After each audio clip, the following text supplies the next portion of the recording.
The fork hit the china plate so sharply that every voice at the Thanksgiving table died at once. For a second, no one moved. Not my mother, frozen with both hands near the serving spoon. Not my sister Vanessa, still half standing beside my father's chair, wearing the proud little smile she had saved for this exact moment. Not my father, who had just lifted his glass and announced that Grandma Loretta's 8 rental properties would finally go to the daughter who earned them. And not me.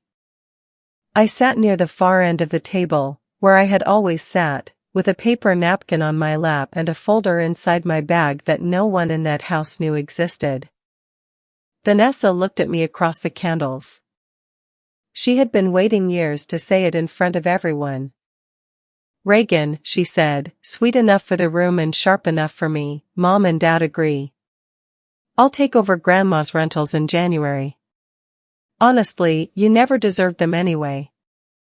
A few people smiled before they understood how cruel it sounded. My father did not correct her. That was the part that hurt, even after all these years. He only gave a small, satisfied nod, like Vanessa had spoken a truth everyone else was too polite to say. I looked down at the table. The turkey was still warm. The candles were still burning. My mother's good plates were lined up like we were a perfect family. Then I looked back at my sister. "They already are," I said. 4 quiet words. No anger. No raised voice. Just the truth, placed in the room like a key on a table. Vanessa blinked first. "What?" My father lowered his glass. "What did you say?" I did not answer right away. I reached behind my chair, unzipped my bag, and touched the edge of the folder. That was when Vanessa's smile began to fade. To understand why that moment mattered, you have to understand the chair beside my father. In the Calloway house, that chair had always belonged to Vanessa. When we were little, I tried to sit there once. I must have been 9. I remember pulling it out carefully, proud that I had beaten my sister to the table. My mother touched my shoulder before I could sit. "That's Vanessa's place, Reagan. You know that." And I did know. I knew Vanessa was the daughter who made my father laugh. The daughter whose grades went on the fridge. The daughter whose photo stayed on the mantle. The daughter people asked follow-up questions about. I was the other one. The useful one. The quiet one. The one who brought food and cleaned plates and answered questions only when someone remembered to ask. At family dinners, Vanessa performed. My father watched her like she was proof he had done something right. My mother smiled at every word. Relatives leaned in. When I spoke about work, the table found its glass of water interesting. So I stopped speaking about it. I did not tell them when I got promoted. I did not tell them when I began managing properties on my own. I did not tell them when a larger company recruited me. I did not tell them that by 31, I was overseeing dozens of rental units across Central Texas and earning more than anyone in that room thought I was capable of earning. Not because I was hiding. Because after years of silence, a person learns not to hand their joy to people who only know how to set it down. But Grandma Loretta was different. She noticed things other people walked past. She noticed who washed the dishes without being asked. She noticed who remembered which tenant had a sick husband. She noticed who drove 2 hours to help her find a missing lease when Vanessa did not answer the phone. Grandma did not praise loudly. She was not soft in the way people expect grandmothers to be. She had built her life with ledgers, rent checks, repairs, and patience. Her hands had signed every loan. Her eyes had read every contract.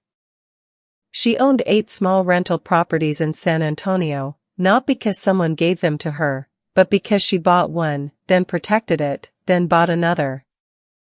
She understood quiet work. Maybe that was why she understood me. After Grandpa died, I started visiting more. Sometimes I came for paperwork. Sometimes for plumbing problems. Sometimes just to sit with her while she watched old courtroom shows and drank tea from a chipped blue mug. One afternoon, she turned off the television in the middle of a scene and said, "Reagan, I need to talk to you." I knew from her voice that this was not about tea or loose shingles. She was sitting in her front room with her reading glasses low on her nose. On the coffee table in front of her was a stack of papers clipped together with a black binder clip. "I've been watching this family for a long time," she said. I tried to smile. "That sounds dangerous." "It is," she said. Then she tapped the papers. "Vanessa has been managing my properties for 4 years." I nodded. Everyone knew that. Vanessa liked to mention it whenever she needed to sound responsible. She called it handling Grandma's portfolio, though she never said the word portfolio until someone was listening. Grandma's face did not change. "I hired a bookkeeper." The room felt still. "Why?" I asked. "Because the numbers started smelling wrong." That was Grandma Loretta. She could make accounting sound like a storm warning. She told me the bookkeeper had spent months going through rental income, deposits, maintenance bills, and monthly reports. She told me he had found gaps. Not one. Not a mistake. A pattern. Rent collected but not fully sent to Grandma. Repairs billed higher than they should have been. Maintenance work charged but never completed. A management fee Vanessa had taken every month, even though Grandma had never agreed to it in writing. I remember looking at the paper, but not really seeing the words. "How much?" I asked. Grandma looked at me over her glasses. "Enough." Later, I would learn the full number. Nearly $300,000 over 4 years. But that day, she did not start with the amount. She started with trust. "I'm not confronting her at a family table," she said. "Your father will defend her before he reads the first page. Your mother will cry. Vanessa will explain and smile and make herself the victim." I did not argue. Because I knew she was right. "What are you going to do?" I asked. Grandma leaned back, tired but clear. "I'm going to protect what I built." Then she looked straight at me. "And I'm going to put it where it will be respected." I felt something move through my chest. Fear, maybe. Or responsibility. "Grandma." "No," she said gently. "Don't shrink away from this before I even offer it." I closed my mouth. She reached for my hand. Her fingers were thin, but her grip was firm. "You show up," she said. "You fix what needs fixing. You don't make a parade out of basic decency. That matters." No one in my family had ever described me like that. Not as second best. Not as quiet. Not as less. As someone who mattered. Over the next few months, Grandma worked with an estate attorney named Gerald Okafor. He was careful, serious, and almost painfully calm.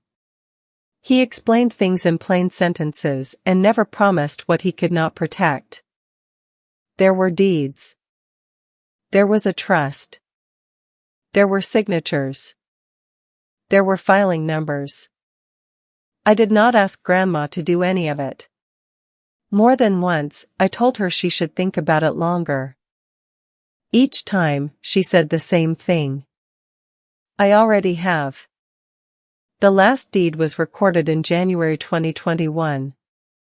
Grandma called me that evening. It's done, she said. I was standing in my apartment kitchen, still in work clothes, holding my phone with both hands. Are you sure? I whispered. She laughed softly. Child, I have owned property longer than your father has owned opinions. Yes, I'm sure. Then her voice softened. Take care of them. I will. I know. She died 11 months later. I was with her. My family grieved her in the public way families do. Flowers. Photos. Stories told too loudly. Vanessa cried beside my father and accepted hugs like she was the one who had lost the most. No one asked why Grandma's attorney spoke to me privately after the funeral. No one asked why I left with a sealed envelope. No one asked because, in their version of the world, I was still not important enough to be part of anything important. For almost 3 years, I kept my promise quietly. I hired proper help. I reviewed leases. I repaired what Vanessa had ignored. I rebuilt reserve accounts. I answered tenant calls like those homes were living things, because to Grandma they had been. Every unit carried a piece of her patience. Every rent check was proof of a woman who had built security one hard month at a time. The properties did well. Better than they had in years. And while I worked, my family kept telling the old story. Vanessa was capable. Vanessa was the natural choice. Vanessa had earned Grandma's trust. I was just Reagan. The younger daughter. The background noise. That Thanksgiving, I almost let the old story survive one more night. I drove to my parents' house telling myself I would eat, smile, and leave early. I even brought a pecan pie from the bakery Grandma loved, because some part of me still believed in honoring people even in rooms that did not honor me. When I arrived, the house glowed warm from the windows. My mother opened the door with a distracted hug and said, "Put your things anywhere." Vanessa was already in the kitchen, laughing with Dad. She wore a cream sweater and the expression of someone who had never doubted her place. At dinner, nothing surprised me. Dad sat at the head. Vanessa sat to his right. I was placed near the other end, close enough to hear everything, far enough to be forgotten. My mother praised Vanessa's store-bought pie before anyone tasted it. A cousin asked if I still lived in that little apartment. My father asked Vanessa 3 questions about her marketing job and asked me none about mine. It should have hurt more. But something had changed in me. Maybe it was Grandma's trust. Maybe it was the weight of those filed documents. Maybe it was simply exhaustion from pretending a place at the table was the same as belonging. Then my father stood with his wine glass. The room quieted for him, as it always did. "I want to say something about my mother," he began. My hand tightened under the table. He spoke about Grandma's work, her discipline, the 8 San Antonio rentals she had built from nothing. For one brief moment, I thought he might say something true. Then he turned toward Vanessa. "Your mother and I believe those properties should stay with someone who knows them, someone who has already proven she can handle them." Vanessa lowered her eyes in fake humility. My father smiled. "Starting in January, we intend for Vanessa to formally take over management and ownership of all 8. The table broke into applause. Not loud, but enough. Enough to make the room feel cruel. Vanessa stood halfway, accepting it. Then she looked at me. That was her mistake. If she had just smiled, I might have waited until after dinner. If my father had simply been wrong, I might have corrected him privately. But Vanessa wanted the room. She wanted the witness. She wanted me small in public. So she said it. You never deserved them anyway. And the old instinct rose in me. Smile. Swallow it. Protect the table. Do not embarrass Dad. Do not upset Mom. Do not make Vanessa angry. But behind that instinct, I heard Grandma's voice. Don't shrink away from this. So I didn't. They already are, I said. Now the Thanksgiving table sat in a silence it did not know how to handle. My father's face hardened first. That is not funny. I know, I said. Vanessa gave a short laugh, but it broke in the middle. What are you even talking about? I took the folder from my bag and placed it beside my plate. No drama. No slam. Just paper touching wood. My mother stared at it as if it had started breathing. Inside were the summary pages Gerald had prepared. 8 addresses. 8 transfer dates. 8 recording numbers from Behar County. Clean. Legal. Patient. My father looked from the folder to me. Reagan, he said slowly, what is that? I opened it. The truth Grandma left behind. Vanessa's face changed then. For the first time all night, she did not look like the chosen daughter. She looked like someone hearing footsteps outside a locked door. I slid the first page toward my father. These properties were transferred to me before Grandma died, I said. All 8 of them. His eyes dropped to the page. The room leaned in without meaning to. Vanessa whispered, no. I looked at her, calm enough to frighten even myself. Yes. And when my father saw the first recorded deed number, the color began to leave his face. My father read the first line twice. Then the second. Then the recording number. His hand was still around the wine glass, but he was no longer holding it with confidence. It looked too heavy for him now. This can't be right, he said. No one spoke. The table that had applauded Vanessa only a minute ago had turned into a courtroom without a judge. I slid the second page forward. It is right. Vanessa reached for it, but my father moved first. He picked up the page and held it closer, like the words might change if he stared hard enough. Behar County, he read under his breath. Recorded January. His voice stopped. My mother sat down slowly. Her chair made a soft sound against the floor. She looked at me, then at Vanessa, then at the folder. Reagan, she whispered, what did your grandmother do? She protected her properties, I said. And she protected the truth. Vanessa's hand hit the table. You manipulated her.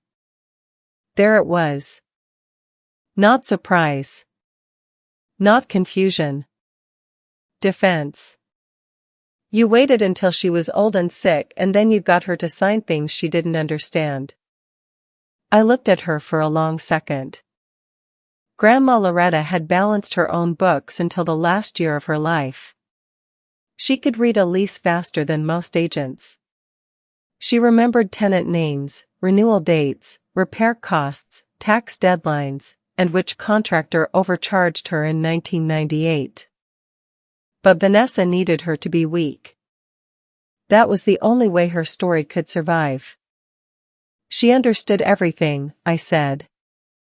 You were always around her, Vanessa snapped. Always acting helpful. Always showing up like some saint. My father looked up from the page. Vanessa, stop. That one word changed the air. I had heard my father correct me 100 times. At dinner tables. In driveways. In front of relatives. With one look, one sigh, one small sentence. I had rarely heard him correct her. Vanessa heard it too. Her face tightened. Dad, she's lying. I said stop. My father placed the paper on the table. His eyes stayed on the recording number. He was not defending me. Not exactly. But he had seen something he could not wish away. These are public records, I said. Gerald Okafor filed the deeds. The trust documents are in his office. He has the originals and certified copies. Gerald, my mother said. Grandma's estate attorney. My father's jaw moved once. She never told me. She didn't want you to stop her. That landed harder than I expected. He looked at me then, really looked, like he was seeing someone in his house he had mistaken for furniture. Why would I have stopped her? I did not answer quickly. Because this was the edge of the wound. The place where truth stopped being paper and became blood. Because you had already chosen who deserved everything, I said. Long before Grandma made her choice. My mother lowered her eyes. Vanessa laughed again, but there was no power in it now. This is ridiculous. Even if she signs something, Dad and Mom can challenge it. I managed those places for years. You collected rent from places you didn't own, I said. Her mouth closed. The silence changed again. My father's eyes moved from me to Vanessa. What does that mean? I turned to the next section of the folder. This was the part one had hoped I would not need. Not because Vanessa deserved protection, but because public truth has weight. Once it leaves your mouth, it does not return quietly. I placed the accounting summary on the table. Grandma hired a forensic bookkeeper in 2020, I said. His name is Philip Serrano. He reviewed 4 years of rent deposits, maintenance invoices, management fees, and monthly reports. Vanessa pushed back from the table. That report is wrong. My father did not look at her. How much? He asked. I looked at my sister, then back at him. $287,400. My mother made a sound like she had been struck. A cousin whispered, "Oh my God." Vanessa's face turned pale, then red. That is not stolen money. I didn't say stolen, I said. I said discrepancy. But that's what you're implying. No, I said. That is what the documents imply. I turned the page so my father could see the categories. Rent collected but not fully deposited. Maintenance invoices that were inflated or never supported. A 12% management fee Grandma never approved in writing. Work billed through Marcus's brother. The name Marcus passed over the table like a match near dry grass. My mother looked at Vanessa. Marcus? You're Marcus? Vanessa's eyes flashed. His brother did work for the properties. Real work. Some of it, I said. Some of it was never completed. Some was billed at 2 or 3 times the usual cost. Grandma asked Philip to check market rates. My father picked up the page with both hands now. The man who had announced Vanessa's inheritance 5 minutes earlier looked smaller than he had ever looked at the head of his own table. Vanessa, he said quietly, tell me this isn't true. She folded her arms. There were expenses. Grandma was old. She forgot what she approved. I handled everything. I was the one taking calls. I was the one dealing with tenants. Reagan just showed up sometimes and played favorite. That was the closest she came to confession. Not guilt. Not regret. Just a complaint that her work had been checked. My father kept staring at her. You told us the properties barely made money. They didn't, Vanessa said too fast. They do now, I said. Her head snapped toward me. I had not meant to say it like that, but the words had already left. My father frowned. What do you mean? I mean, after Grandma transferred them, I took over the accounts. I reviewed the leases, repaired what had been ignored, changed vendors, and stabilized the units. The room was completely still. For the last 2 years, I said, the properties have been profitable. Fully leased. Properly maintained. Vanessa's voice dropped. You had no right. I almost smiled, but not from joy. From disbelief. No, I said. You didn't. That was when she left the table. Her chair scraped back hard. She walked out of the dining room, then up the stairs. A few seconds later, we heard a door close. Not slam. Close. Controlled. Even in panic, Vanessa knew how to perform. Then the house heard her voice through the ceiling. Low. Fast. On the phone. Probably to Marcus. Maybe to an attorney. Maybe to anyone who would tell her the papers were not real. No one at the table moved for a while. The turkey went cold. The candles burned low. My mother reached toward the accounting report, then pulled her hand back before touching it. Why didn't Loretta tell us? She asked. Her voice was not accusing. It was broken. She thought you would protect Vanessa from the truth. My father closed his eyes. I had never seen him look ashamed before. Angry, yes. Disappointed, often. Proud, constantly. But shame was different. It made him quiet. I would have listened, he said. The room did not believe him. Not even him. I did not say that. I only said, Grandma didn't think so. My mother wiped under one eye. She loved you, she said. I looked at her. For a second, I was 9 again, being moved away from the chair. Then 22, smiling through my own graduation dinner while everyone checked the time. Then 28, mentioning a promotion and watching the table go flat. I know, I said. She made sure I did. That was all I could give my mother that night. I gathered the pages slowly and returned them to the folder. My hands were steady, but my chest felt hollow. Truth does not always feel like victory when it first arrives. Sometimes it feels like standing in the remains of a house she did not burn down. My father spoke as I zipped the folder. You should have told me. I looked at him. There were many answers I could have given. Because you never listened. Because Vanessa was always believed first. Because Grandma asked me not to. Because I spent my whole life waiting for you to notice me without needing proof stamped by a county clerk. But I was tired of begging old pain to be understood. So I said the simplest truth. It was not mine to tell until it became necessary. His face tightened. And tonight made it necessary? I looked toward the stairs where Vanessa's voice still moved behind a closed door.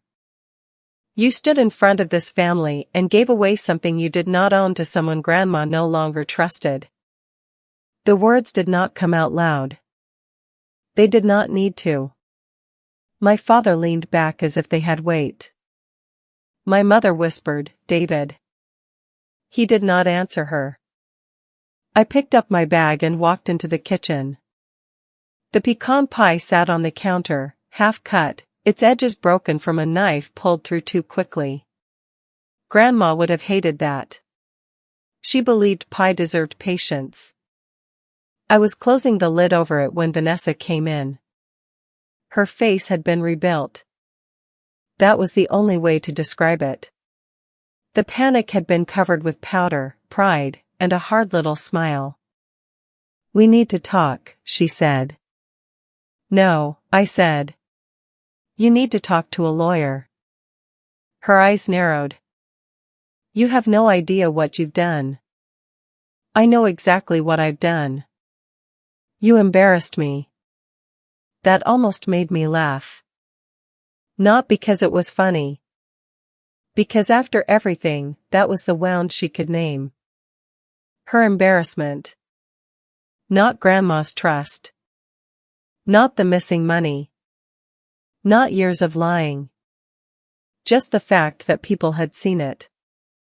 "You embarrassed yourself," I said. Vanessa stepped closer. "You always wanted my life." I looked at her cream sweater, her perfect hair, her shaking hands. "No," I said. "I wanted my own to matter." For once, she had no ready answer. I picked up the pie container. "Gerald will send formal copies Monday. The accounting report is complete. If you have explanations, give them to your attorney." Her lips parted. "Are you going to sue me?" There it was. The question beneath all the pride. I looked at my sister for a long time. I remembered being children. Her taking the front seat. Her getting the bigger room. Her opening gifts first. Her learning early that love could be treated like property if no one challenged the deed. "I haven't decided," I said. That frightened her more than yes. Because yes would give her something to fight. Uncertainty gave her time to imagine consequences. I walked past her. She said my name once, softer this time. "Reagan." I stopped at the doorway. "What?" Her eyes flickered. For 1 second, I thought she might say she was sorry. Instead she said, "Don't ruin my life over this." I turned back. "I didn't build your life on missing money, Vanessa." Then I left.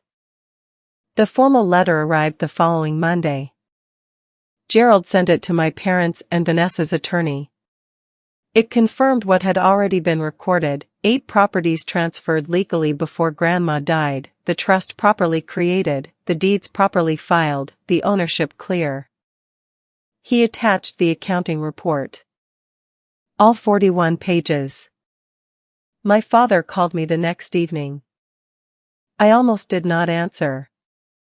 When I did, neither of us spoke at first. Then he said, "I checked the records. I know. They're real." "Yes." Another silence. I could hear his breathing. Heavy. Uneven. A man who had spent years mistaking volume for authority and had finally found something louder than him. Paper. Signatures. Dates. Truth. "Vanessa says the report is exaggerated," he said. "What do you think?" He did not answer quickly. "I think," he said at last, "I don't know my own family the way I thought I did." That was not an apology. But it was the first honest thing he had said to me in years. Vanessa hired an attorney. Her attorney reviewed everything and, according to Gerald, found no easy door to kick open. The trust was solid. The deeds were clean. Grandma had been mentally sharp, medically documented, and legally advised. There would be no dramatic court battle. No judge handing down thunder. Just the slower punishment Vanessa hated most. The facts stayed standing. The properties remained mine. The money trail remained written. My father stopped announcing things he did not understand. My mother started calling on Sundays. At first, she talked about weather. Groceries. A neighbor's new fence. Safe things. Then one afternoon, she asked, "How are the properties?" I nearly missed the question because no one in my family had ever asked about my work like they wanted the answer. "They're good," I said.